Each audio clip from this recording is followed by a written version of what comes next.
మనం ప్రసన్నం చేసుకోవాలంటే హనుమంతుడిని, అంటే మన దగ్గర హనుమంతుడు రావాలి అని అంటే మీరు ఇట్లా సత్సంగి ఇవన్నీ చేస్తున్నారు కదా. అయితే ఒకప్పుడు ఏం చేస్తుండే అంటే, ఇప్పుడు కూడా చేస్తారు చాలా దగ్గర, మనకి అయోధ్య కానీ కాశీ, ఇక్కడ ఏం చేస్తారంటే ఇట్లా భజన సత్సంగ్ మనం దేవుని గురించి మాట్లాడుకుంటుంటే ఫస్ట్ ఏం చేస్తారు తెలుసా, వాళ్ళు ఒక చైర్ వేస్తారు. ఏం వేస్తారు? ఒక చైర్ ఆర్ ఒక చిన్న ఆసనం వేస్తారు. ఆ ఆసనం వేసి దాని మీద ఏదన్నా ఒకటి నీట్ బట్ట ఒకటి కప్పి పెడతారు.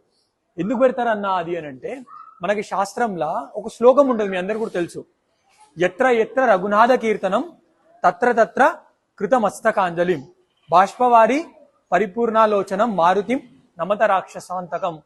దీని మీనింగ్ ఏంటి అని అంటే, ఎక్కడెక్కడైతే రామనామం మనం చేస్తామో, ఎక్కడెక్కడైతే మనం రాముని గురించి మనం మాట్లాడుకుంటామో, రాముని కథలు చెప్పుకుంటామో, అక్కడ ఎవరు వస్తారు అంటే సాక్షాత్తు హనుమంతుడు వస్తాడు.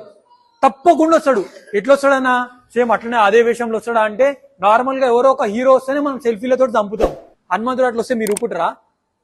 ఆయన మీద పడిపోతారు సెల్ఫీల కోసం కదా. సో హనుమంతుడు అందుకే అట్లా రాడు, చాలా సూక్ష్మ రూపంలో వస్తాడు. ఏ రూపంలోనే రావచ్చు హనుమంతుడు, పిల్లి రూపంలో రావచ్చు, కుక్క రూపంలో రావచ్చు, దోమ రూపంలో రావచ్చు, ఈగ రూపంలో రావచ్చు, ఏ రూపంలోనే రావచ్చు. ఎక్కడైతే రామనామం ఉందో అక్కడ 100% హనుమంతుడు వస్తాడు. కాబట్టి మీరు కూడా చేస్తున్నారు, మీ అన్న వాళ్ళందరూ కూడా వీలైతే ఏం చేస్తారు అని అంటే, నెక్స్ట్ టైం మీరు కూర్చున్నప్పుడు ఒక చిన్న పీట ఉంటుంది కదా, ఒక చిన్న పీట తెచ్చి పర్మనెంట్గా ఇక్కడ పెట్టేసేయండి. దాని మీద ఒక చిన్న షాల్ వేసేసేయండి, మంచిది క్లీన్ది.